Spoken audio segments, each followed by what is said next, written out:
Yo, what's going on YouTube? This is your boy Comrade Zero Spike, back again once again today, people. Today with Bakugan Sentai Bunbunjer episode 20, and in this episode we are here with a love-struck man trying to get his girl back from the dreaded Bunbunjer who changed her and took her away from him.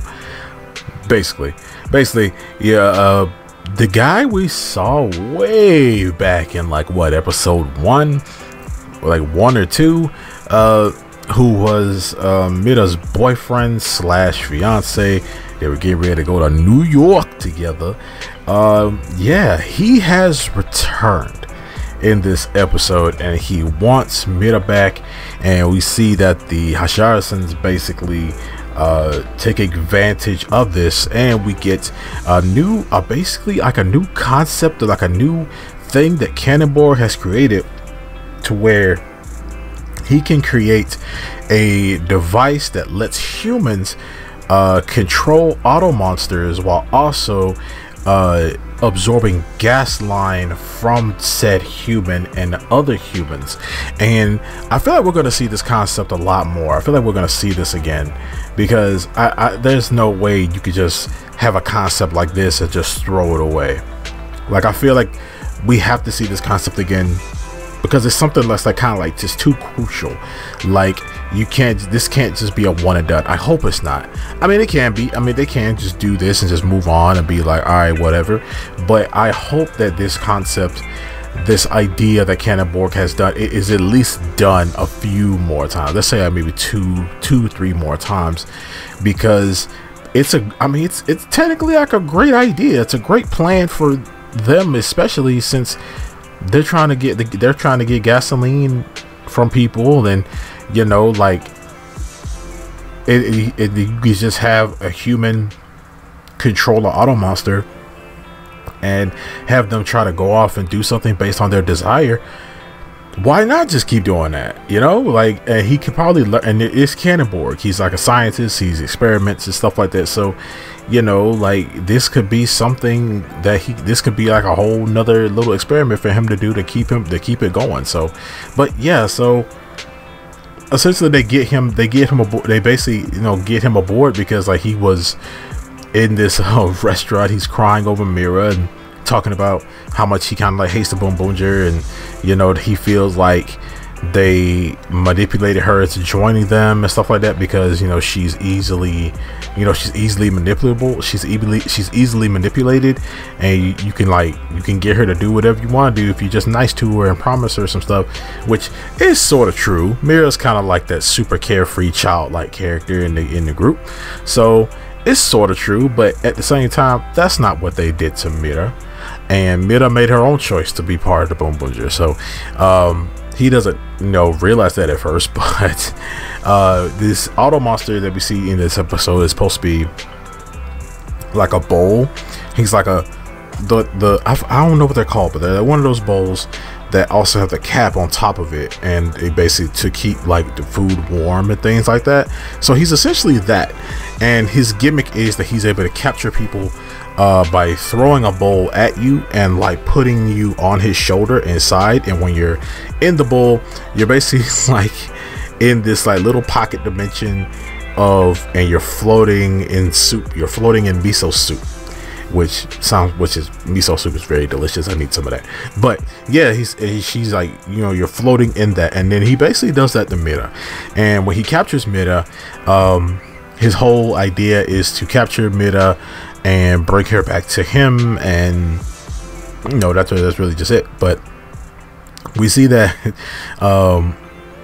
Boon Violet, Sakito, he has his own little plan thing that he's got going on, where he's trying to like be a cleaner for like for the city and stuff like that. Like, he's trying, him and Diesel are trying to basically make like a name for themselves and stuff like that. That's basically what they're trying to do. But other than that, like, when we see them actually take on the monster, he's able to capture Mira, and we see that old boy is like, he's using the, like, it's like the controller he has is like a steering wheel. So every time he moves it and stuff like that, he's able to make the monster do whatever he wants it to do. Basically, yeah, basically make the monster do whatever he wants it to do.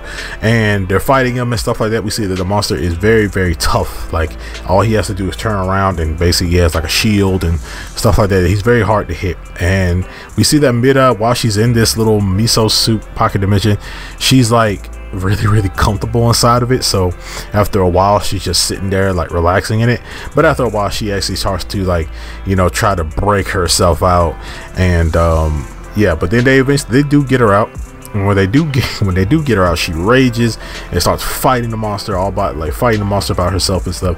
And old boy is just like, man, never seen Mira like this. He starts to realize, you know, Mira is her own person. She's acting on her own. She's not being manipulated. She's not being all these things.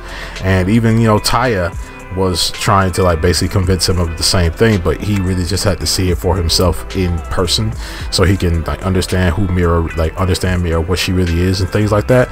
So she's fighting the monster, and just when she's getting ready, you know, to take the monster out, we see that that's when Boon Violet Sakito, he comes in and tries to steal the shine away from her, and then she pushes him off, and she does her ultimate on him, but then he pushes her off, and then he ends up doing his, they end up doing their ultimate at the same time and basically defeating the monster. And that's when we get our mecha fight. We get our mecha fight R2. We get the return of the Boon Builder mode, you know, like the big, you know, the big construction mode. We get the return of that mode, and we see Boon Dario and Boon Diesel end up destroying the monster themselves, after he even tried to put them inside of a bowl himself, and they destroyed that thing real quick. It was really cool the way they did it too. But yeah, so after they defeated the monster, old boy, he basically says like, you know what, you know, she can go ahead and live her life. You know, she's made her decisions, doing that stuff. She's working, she's being a Boonja, she's living her life.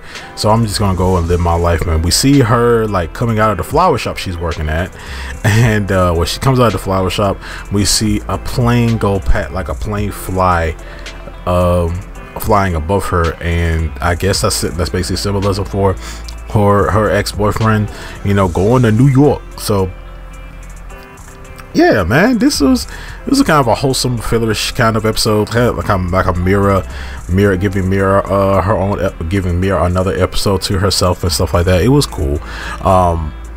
Yeah, like really not that much to discuss really. But the whole like human controlling an auto monster thing, that's a cool concept, and I hope that concept isn't gone with the next episode. I hope he like brings that back some way, somehow, because like, that was actually a good idea. It also can get like other humans, like civilians, more like sort of involved when it comes down to taking out like a monster of the week, which will be dope. But yeah, this episode was cool. Very filler episode. It was nice, you know.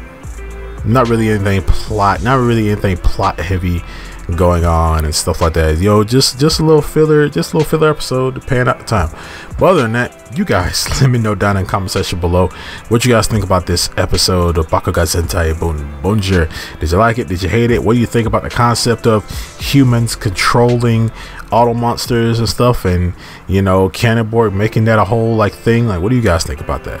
But other than that, I'm gonna see you guys next time. Make sure to like, share, subscribe, hit that notification bell, and remember, as I always say, stay Henshin.